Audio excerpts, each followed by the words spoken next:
next phase of, I guess, what we learnt and the mistakes we made, which links to this little thing here, which is what we're here to launch today. And so you've all got a copy of this. Again, we'll cover it as we go, but just so you can reference what we're working through. Look, one of the things that's been happening, and I'm privileged, I've worked with some of you in your schools in the room, but one of the things that's been happening is we've been doing these 12-month programs, these high-performance schools programs, and they run over a year or so. And in that time, of course, leadership teams set up some strategies, some things they want to do, just like we've covered. And then they put an action plan together and they get on the journey of doing it. And along the way, as we said, we have pulse data, we monitor staff wellbeing, and we have student data, we monitor student achievement. And we see whether this stuff helps or not. When we do those programs, they run in what we call clusters, which you're experts at, groups of schools together. And those leadership teams all get together and meet in these quarterly forums. In those forums, we have this conversation called hot issues. And I'm not sure, it could be the same as your hot topics. But it's a reactive time where people can actually nominate things on the spot that might be impacting upon their high-performance schools journey. When we do that, of course, we end up with these big, messy whiteboards full of issues. And out of all of that, as our groups, we decide which ones of those we're going to prioritise and spend a fixed amount of time chatting about.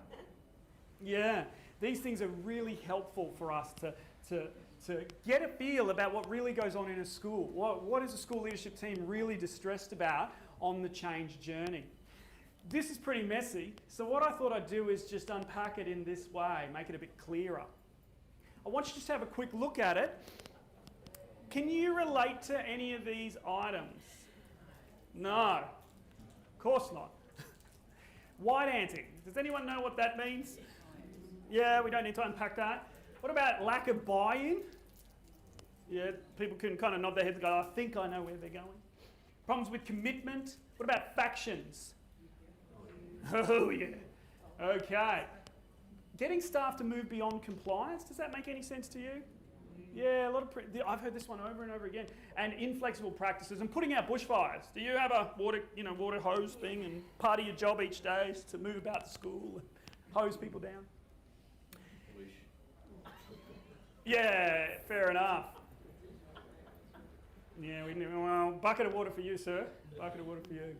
Why on earth, remember, this is happening in the context of a group of disciplined leaders, a leadership team, organised, calm, effective, working on some very specific strategies with a school. It's not a reactive thing. This is happening inside a very structured and supportive program. These issues keep coming up over and over again. So that makes our antenna up even more in our high-performance schools environment. Why? What's with the repetition of these events, given these leaders' skills, given their training, given how they run things? And we're drawn back to this chart again and the undeniable reality of work routines and how important they are, and whether or not we realise that if we're addicted to anything, if you thought phones were bad, try work.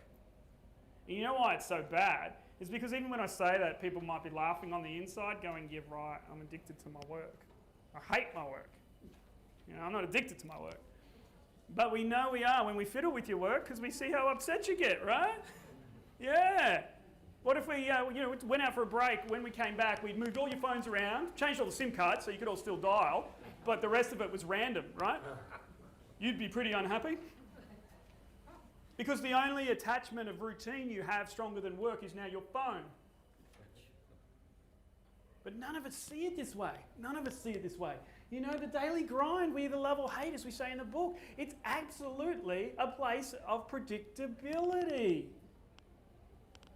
It's the most predictable thing that happens in most of our lives. Our personal lives have all sorts of ups and downs. Our work in our own eyes is a place of constancy. But we don't see it that way. We just enter the lotto and can't wait to tell our boss to stick it and get on the helicopter and go to the island. But that's not what governs our behaviour. We have to look a bit deeper to understand what governs our behaviour. We need to change. We all know that, don't we? Particularly in schools. It's a must. It's a must now more than ever. Why now more than ever? Because of this.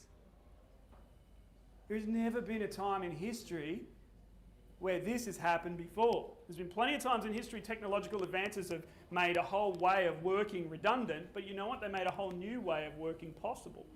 We're sitting in an environment now where 40% of all jobs will be gone in the next 10 years in Australia, not globally, in Australia. And we're almost certain, with artificial intelligence and technology and automation, we're almost certain that there will only be 10 or 20% of new jobs created. There's a net deficit coming. It's not the end of Cobb and Co. coaches and horses and Henry Ford and Model T and eventually it all settles down and everyone's working again. This is different. This is different. And who's in charge of whether or not our society is going to survive and thrive? You are. You're training the students. The students are the ones who will grow up and then be forced into the grappling with this incredible situation. You are the lead indicators for this. So we have to change and we have to get our staff into a position where they experience that moral imperative of change, where they have a different way of looking at things.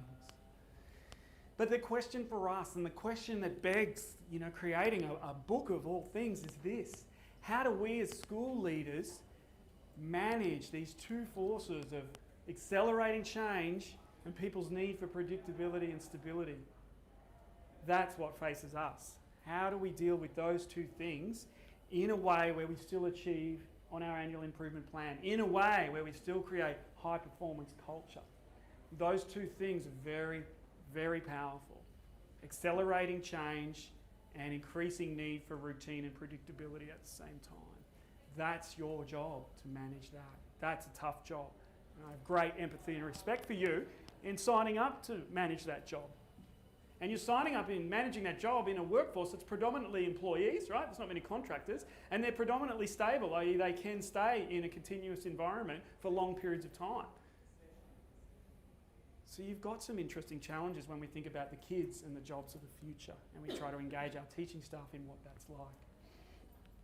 70% of all change management fails, and I've looked at the meta-analyses around this stuff. All the scientists like to kick it when you make a grand statement like that. The most conservative estimate of failure is 58%.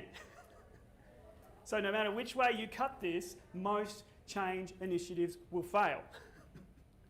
That's not 70% of poorly planned initiatives, that's 70% of all initiatives.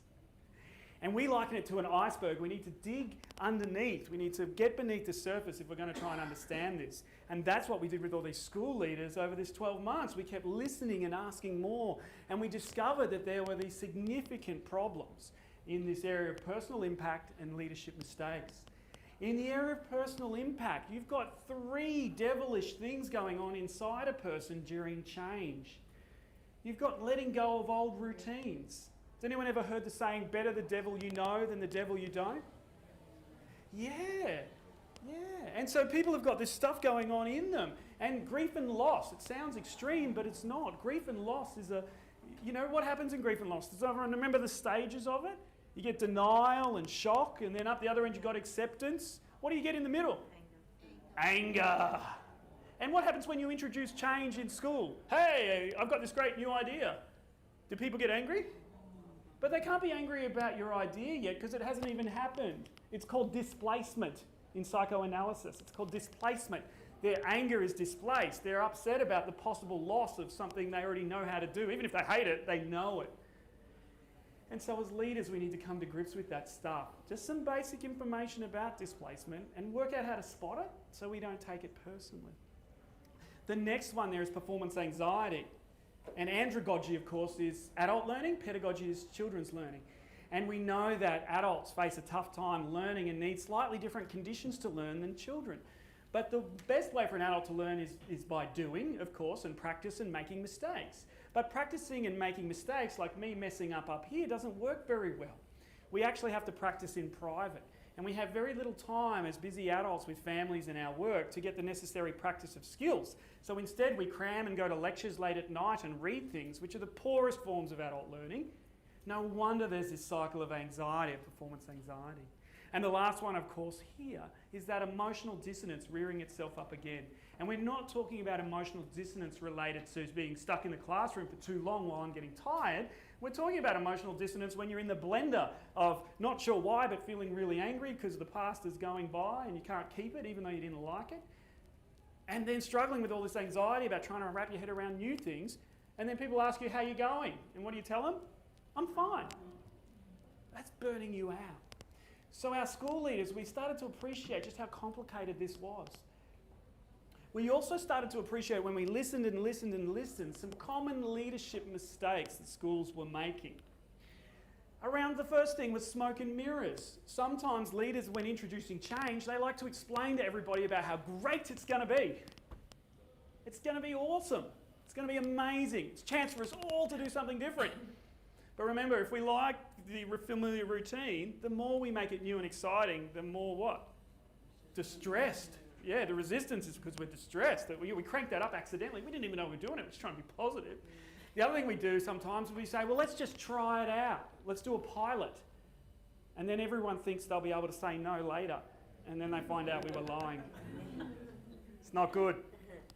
The next one's positional power. Look, that's really obvious for us as leaders. Frameworks are there, organisational charts are there for a reason. But sometimes we over-rely on our positional power. Do you know what I mean? Has anyone done that as a parent? Because I'm your dad and I said so? And again, none of us do this as leaders under normal circumstances. But when we're under the pump, when we're having a bad time, we can sometimes inadvertently fall into that trap. And of course, in our culture, once you do that, the passive-aggressive white-anting we talked about earlier, that's going to eat you alive. Close communication bias. Do people know what this is about? This is really important. The longer you know somebody, the less you know them. The longer you know someone, the less you know them. So what we do in marriage therapy is we get a piece of paper with a big complicated diagram, maybe a circle, a square and all of this, and one partner holds it. And then on the other part of the room there's a blank piece of paper with the other partner and they've got a pen. And the task is simple. One partner describes what's on that piece of paper and the other partner draws it. Does that make sense? It's simple, right? What we know, because we've decided to do that in organisations for the last 10 years, we know, of course, that when two people know each other really well, when they reveal the drawing later and match it up to the original, is it the similar or different? It's radically different the closer people know each other. When we pull two random people off the street and do the same experiment, they almost match. That should worry you.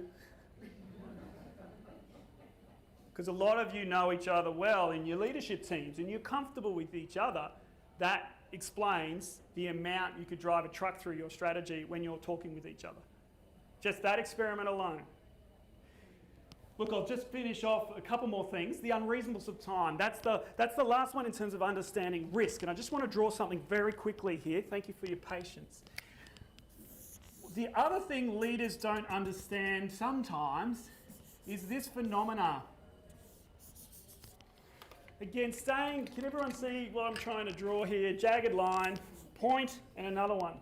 What we know in change, of course, is that you have this situation where leaders hear people whinging and complaining about what's not working, and they go into this distress or worry cycle. They try to work out what's the right thing to do, and they go through all of this thinking, and they eventually come to a decision, and they introduce a point of change. Making sense? And then they go, oh, good, finally, we're moving forward now. They'll all those staff, they'll stop whinging, we've got it sorted. But that doesn't happen. The staff over here might be grumbling, but they're actually happy in their unhappiness. And then they get hit with the point of change, and they're, what? Just because I said I wanted you to change it doesn't mean I wanted you to change it. Just because I said it was hopeless didn't mean I want it fixed. And then what happens? We turn up and the leaders are calmer, but they're getting increasingly upset about being vilified. We say, the staff say, oh, they're secretive, those leaders, they don't tell us anything. And the leaders are like, I work with morons. And of course, they're both wrong. What they didn't understand is this. This is just called the change adjustment diagram, the change adjustment cycle. And this comes from marital therapy. This is called a divorce. Partner 1, oh, I don't think it's working. Partner 2, oh, everyone's like this. Separation, divorce. Partner 1, oh, that was such the right thing to do now. It's going to be okay. Partner 2, what the? Does that make sense? You can follow that in your personal lives. Why can't we import that as leaders into our professional lives? If we understood that, that would radically change how upset we got when other people were reacting badly around us. We wouldn't personalise stuff like we sometimes do as leaders. So that's what happened in this community of practice, this environment where we work this through. So what do we do about this? Just looking for my pointer. What do we do about this? Guys, I've only got a couple of minutes and then I definitely need to go. So I'm going to move quickly here just so we can close this off.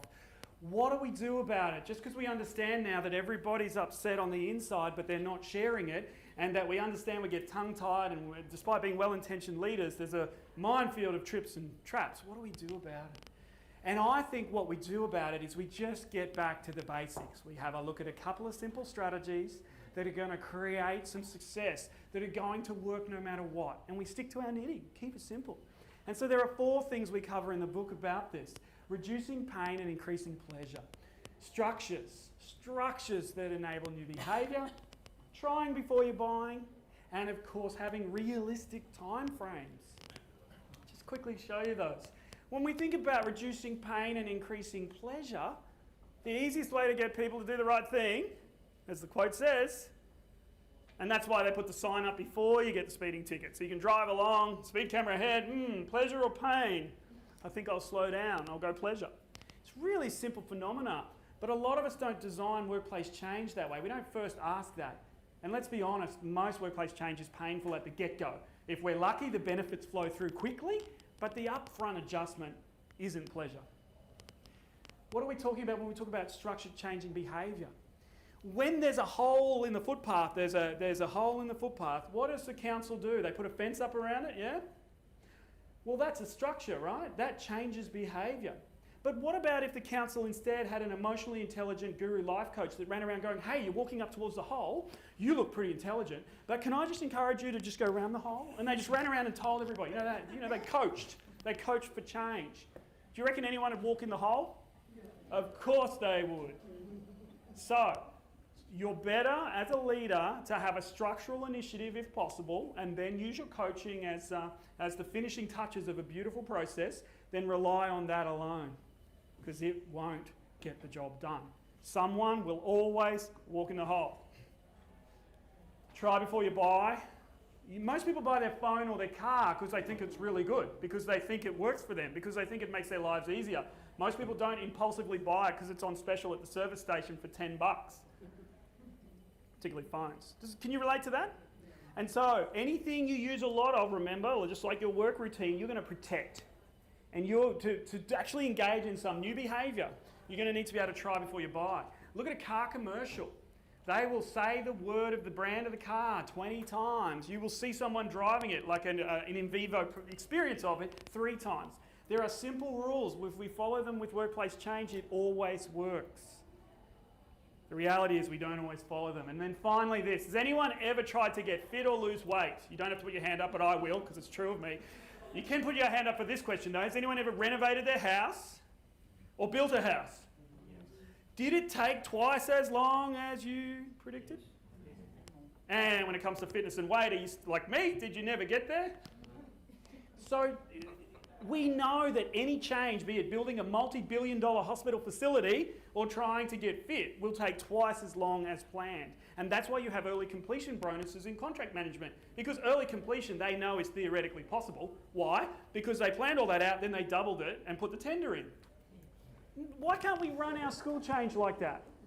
Why can't we run our school change like that? On page 69, we have laid out the timing of any change you will make in a school, and based on dealing with human beings, how long it's going to take. How long it's going to take. Look, let's bring this home.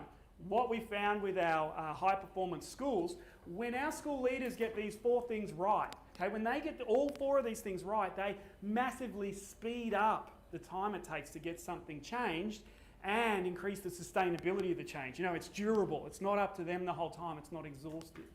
So what we've been doing is simply getting leaders to play with this toolkit. Okay, again, it's all in your book.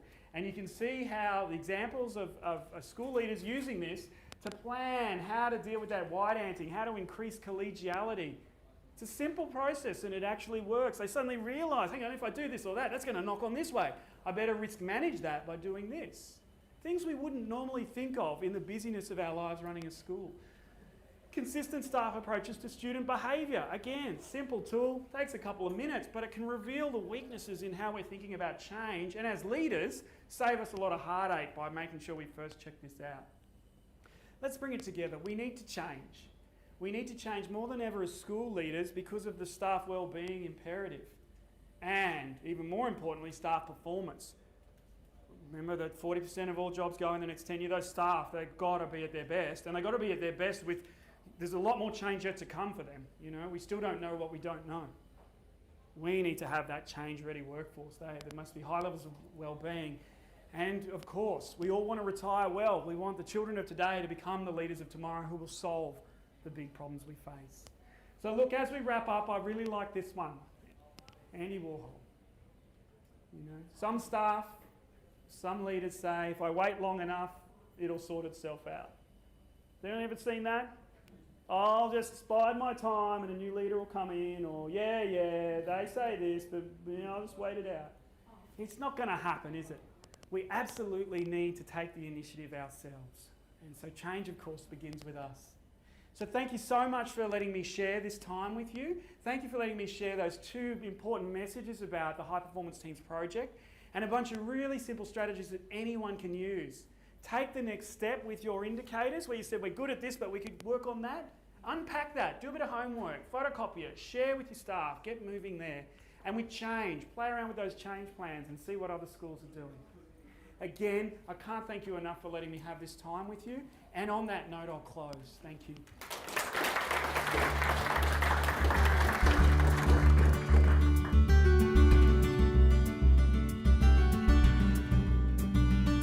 That would be in my context, very, very low socio-economics, XCF, so it would be with partnership with my community. For example, my kids don't have laptops at home, my kids don't have internet at home.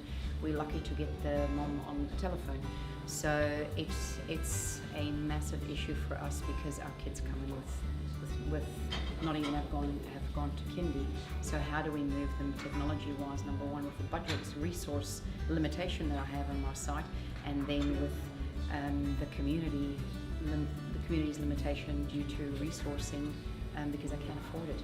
So very difficult, horrible thought because these kids need the access to go to high school. They need it now already.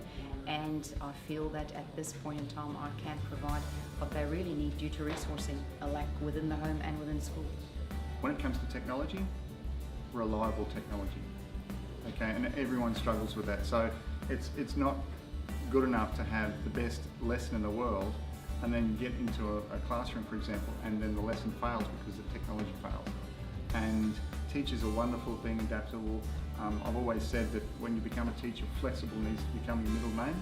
So you need to be able to be adaptable. But the thing is, if we are expected to lead kids in a future that's so strongly or heavily rated with technology, we have to have reliable ways of educating them for that change in technology. And if it's not being catered for because the bandwidth in the schools not, or the reliability of the technology is not there, we're stuffed. Now, we've got problems.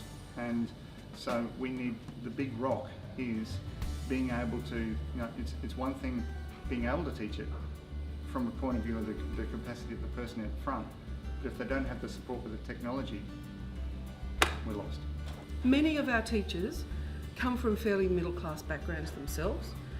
That's always a challenge in schools because people view things through their own lens.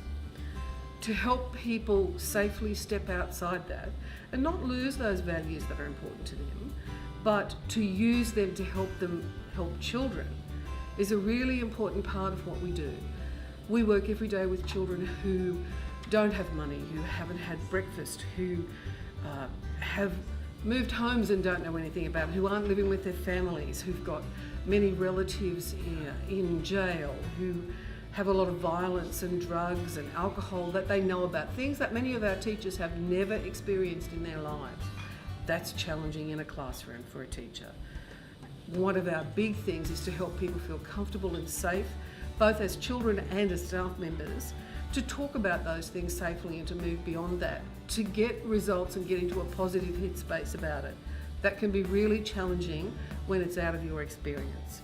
Because just as our teachers haven't experienced those things themselves, our children haven't experienced the success that many of our teachers have felt. So to get closer together with those two things is really a key part of what we do every day.